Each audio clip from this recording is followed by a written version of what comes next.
आज वर्ग 10वीं के एसएसटी से संबंधित कुछ वीवीआई ऑब्जेक्टिव प्रश्न को हम लोग देखेंगे। सबसे पहले आज का जो मेन सेंटेंस है, वर्क इज वर्शिप।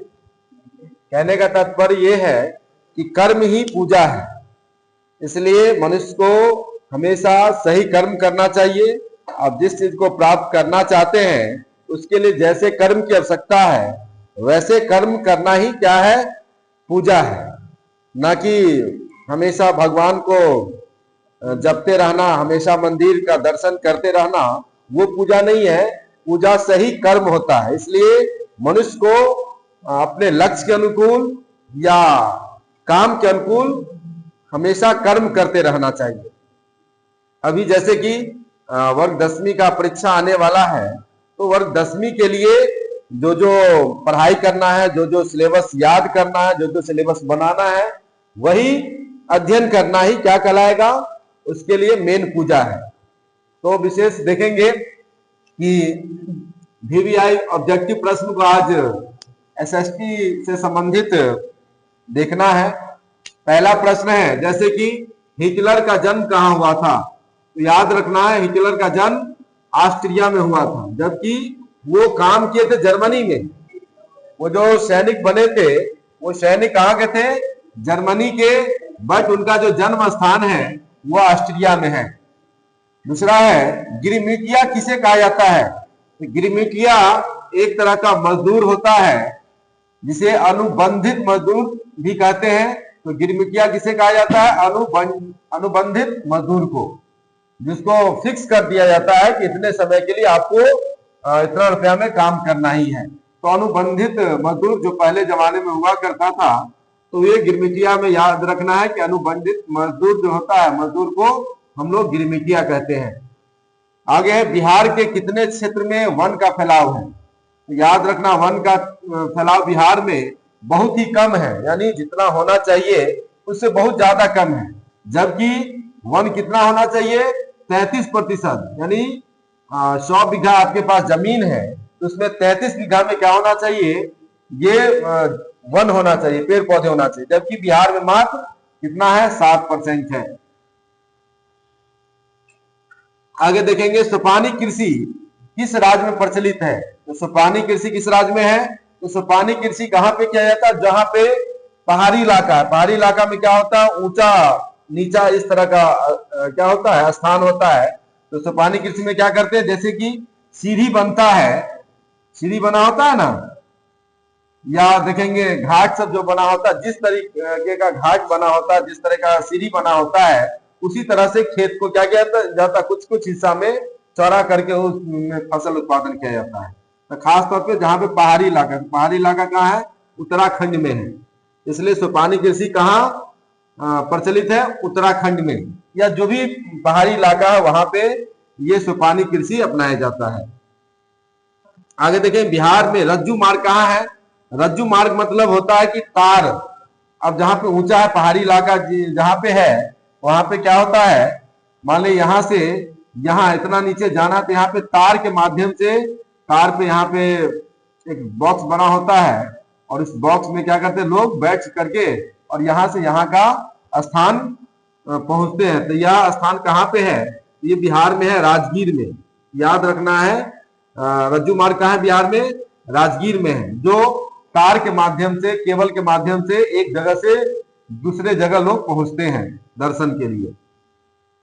बिहार में पंचायत चुनाव में महिला को आरक्षण कितना है?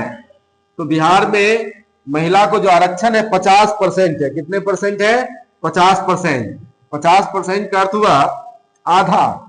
इसलिए देखेंगे पंचायत में मुखिया हो, सरपंच हो, या जिला पार्षद या वार्ड सदस्य, ये सारे के सारे क्या होते हैं? मैक्सिमम महिलाएं दिखाई देगी। तो आधा यानी 50% पंचायत चुनाव में महिला को रिजर्वेशन है। आगे देखेंगे क्या है, भारत की वित्तीय राजधानी। वित्तीय राजधानी किसे कहा जाता है? तो भारत का वित्तीय राजधानी मुंबई को कहा जाता है। वित्तीय मतलब फाइनेंस, मतलब जहां से पैसे वाला वर्क हो। तो मैक्सिमम जो बैंक है, मैक्सिमम जो वहां से फाइनेंस सुविधा है वो मुंबई में ही है। सबसे ज्यादा धनवान व्यक्ति कहाँ रहते हैं? मुंबई में। इसलिए भारत की वित्तीय राजधानी मुंबई को कहा जाता है। और दूसरा, यदि भारत की राजधानी केवल पूछा जाए तो नई दिल्ली है, लेकिन वित्तीय राजधानी, वित्तीय मतलब पैसे से संबंधित राजधानी है तो वो मुंबई है। इसे आगे प्रश्न 8वां है कि आरबीआई की स्थापना कब हुई थी? आरबीआई की स्थापना 1935 ईस्वी में हुआ था। आरबीआई मतलब भारतीय रिजर्व बैंक, यानी जितने भी पैसा है उस पर क्या रहता लिखा हुआ? आरबीआई, यानी आरबीआई ही सारे पैसा को जारी करता है और उसकी स्थापना 1935 में हुआ था। आगे देखेंगे चावल कैसा फसल है? तो चावल एक खरीफ फसल है। चावल कैसा फसल है? खरीफ फसल है। वही रबी फसल पूछा जाए तो रबी गेहूं हुआ, चना हुआ, जितने भी दलहन है वो रबी फसल है। हाँ, खीरा, तरबूज ये सब जायद फसल के अंतर्गत आता है। आगे देखेंगे जालियांवाला बाग हत्याकांड कब हुआ था? जालियांवाला बाग हत्याकांड 13 अप्रैल, 4 मतलब अप्रैल, 13 अप्रैल 1919 ईस्वी में हुआ था। अब आगे देखेंगे अंतर्राष्ट्रीय महिला दिवस कब मनाया जाता है? अंतर्राष्ट्रीय महिला दिवस 8 मार्च को मनाया जाता है।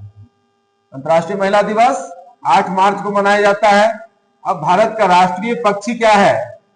भारत का राष्ट्रीय पक्षी क्या है? मोर है। भारत का राष्ट्रीय पक्षी मोर है। वही राष्ट्रीय पशु पूछा जाता है तो राष्ट्रीय पशु क्या है? बाघ। आगे किसने कहा था संसाधन होते नहीं बनते हैं? मतलब संसाधन पहले से नहीं होते हैं, संसाधन समय के अनुकूल या आवश्यकता के अनुकूल बनाए जाते हैं। यह कथन था जिम्मरमैन का।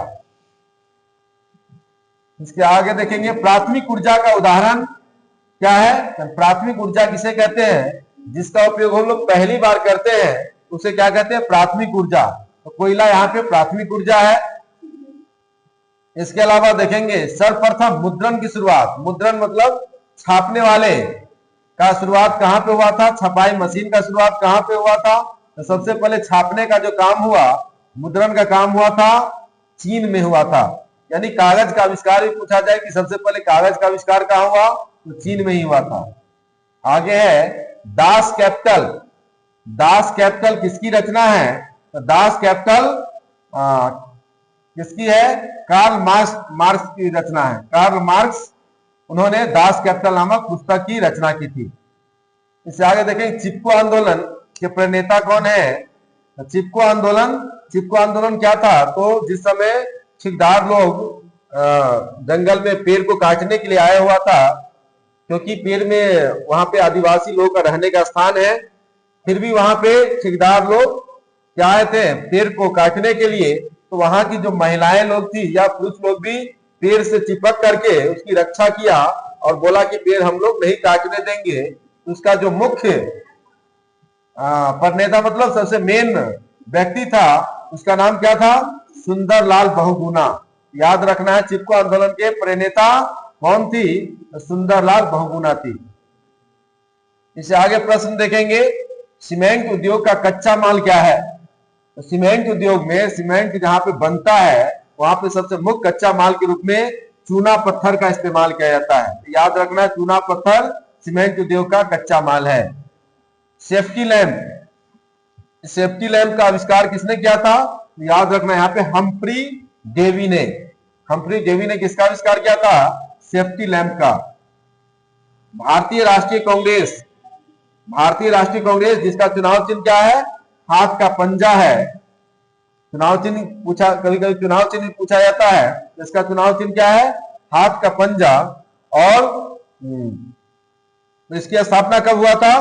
1885 में। यानी जितने भी क्या है राजनीतिक पार्टी है उसमें सबसे पहले भारतीय राष्ट्रीय कांग्रेस की स्थापना हुआ था, वो भी कब हुआ था? 1885 में ही हुआ था। इसके आगे देखेंगे पटना में गोलघर क्यों बनाया गया था? याद रखना है पटना में गोलघर किसके लिए? तो अनाज रखने के लिए बनाया गया था। किसके लिए? अनाज रखने के लिए।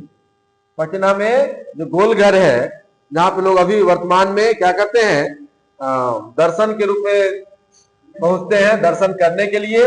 वो अनाज एक्चुअली इस समय अनाज को रखने के लिए बहुत बड़ा गोलाकार घर बनाया गया था, जिसे क्या कहा जाता है? गोलघर। भारत का सबसे बड़ा बंदरगाह कहाँ है? तो सबसे बड़ा बंदरगाह है मुंबई। सबसे बड़ा बंदरगाह भारत में कौन है? मुंबई है। इसके आगे देखेंगे रॉलेट एक्ट कब पारित हुआ? तो रॉलेट एक्ट पारित हुआ आपको 1919 ईस्वी में। अब यहाँ पे प्रश्न रहेगा कि रॉलेट एक्ट से आप क्या समझते हैं? रॉलेट एक्ट क्या है? तो 1919 ईस्वी में अंग्रेज ने क्या किया? एक कानून बनाया। कानून ऐसा बनाया कि यदि कोई भी अंग्रेज के खिलाफ बोलेगा या कुछ भी करेगा तो उसको बिना मुकदमा चलाए हुए, बिना वारंट भेजे हुए उसको क्या करता था? पकड़ के जेल में बंद कर देता था। तो उन्होंने एक एक्ट बनाया, उस एक्ट को क्या कहते हैं? Rowlatt act. 1919 में किसने बनाया था? अंग्रेजों ने बनाया था। आगे देखें विक्टर इमैनुअल। विक्टर इमैनुअल ने किसे प्रधानमंत्री नियुक्त किया था? तो उसका नाम क्या था? काउंट काबूर। काउंट काबूर को विक्टर इमैनुअल क्या किया? प्रधानमंत्री के पद पर नियुक्त किया था। आगे है गुटेनबर्ग ने सबसे पहले किस पुस्तक की छपाई की थी? तो गुटेनबर्ग ने जिस समय छपाई का काम प्रारंभ किया, छपाई मशीन उन्होंने बनाया, उस समय सबसे पहले बाइबिल को उन्होंने क्या किया? छापने का काम किया था। आगे है बांग्लादेश की मुद्रा क्या है? बांग्लादेश की मुद्रा क्या है? टाका है। रुपया कहाँ का मुद्रा है? तो रुपया भारत का मुद्रा है। तो याद रखना है बांग्लादेश का जो मुद्रा है कौन है? क्या है? तो टाका है। इसी प्रकार से झारखंड बिहार से कब अलग हुआ? तो झारखंड बिहार से 15 नवंबर 2000 ईस्वी में अलग होता है। कब होता है? 15 नवंबर 2000 ईस्वी में। इससे पहले बिहार का ही भाग था कौन? ये झारखंड। 2000 ईस्वी से पहले बिहार और झारखंड सब एक ही राज्य बिहार था, लेकिन 15 नवंबर 2000 ईस्वी के बाद झारखंड एक अलग राज्य बन जाता है। अब झारखंड की राजधानी कहाँ है? तो रांची है। देखिए कांवर झील। अब ये कांवर झील कहाँ पे है? जो काफी फेमस है बिहार में। ये कांवर झील है बेगूसराय में। किस जिला में है? बेगूसराय जिला में है। इसी तरह देखेंगे आगे है कौन कोयला घटिया किस्म का? घटिया किस्म मीन्स सबसे खराब किस्म, सबसे खराब किस्म का, सबसे बेकार किस्म का कोयला कौन है? तो सबसे खराब किस्म का कोयला पीट है। इससे आगे देखेंगे कौन प्राकृतिक आपदा नहीं है? इसमें से देखेंगे प्राकृतिक आपदा कौन नहीं है। प्राकृतिक आपदा है नहीं, कौन नहीं है उसको देखना है। ये सुनामी क्या होता है? प्राकृतिक है क्योंकि अपने आप आता है। बाढ़ भी हम लोग उसको रोक नहीं सकते हैं। और यहाँ भूकंप भी क्या है? प्राकृतिक आपदा ही है। आतंकवाद भी होता है, किसी का लूटपाट करना, किसी को मर्डर करना, ये सब आतंकवाद क्या है? तो ये मनुष्य करता है, इसलिए ये प्राकृतिक नहीं है। विशेष आप सबके लिए एक प्रश्न कि निम्न में से कौन सबसे अच्छा कोयला है? यहाँ पे तो प्रश्न था कि कौन घटिया किस्म का कोयला है? तो सबसे अच्छे किस्म का कोयला कौन है? आप लोग इसे बताने का प्रयास करिएगा कि सबसे अच्छे किस्म का कोयला कौन है। विशेष कमेंट के माध्यम से इसमें जवाब देने का प्रयास करें। विशेष इसको करना क्या है? अच्छे से याद करना है, क्योंकि परीक्षा के दृष्टिकोण से लगभग सारे क्वेश्चन भी आई है।